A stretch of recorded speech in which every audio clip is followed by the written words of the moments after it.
Урматтуу момун мусулмандар, бүгүн мен сиздер менен орозонун сырлары жөнүндө сүйлөшкүм келип атат. Убактылуу ырахаттардан баш тартып, түбөлүк жыргал жашоого Аллах Таала өзү буйруган дал ушул орозо ибадаты аркылуу жетүүгө болот ар-райян эшигинен.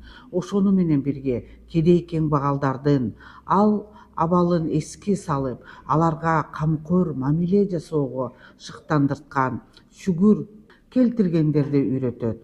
Орозо бул жагынан коомдук жашоодогу көрө албастык, ичи тарлык, өчөшүү, кастык, душмандык сыяктуу терс сапаттарды алдын алуу үчүн эң таасирлүү ибадат. Орозо жеке эле бизге эмес, бизден мурун жашап өткөн коомдорго да парз кылынды. Ыйык Курани Каримде Бакара сүрөсүнүн 183 аятында Аллах Таала мындай деп атат: Аузу биллахи минаш шайтонир раджим. Бисмиллахир рахманир рахим.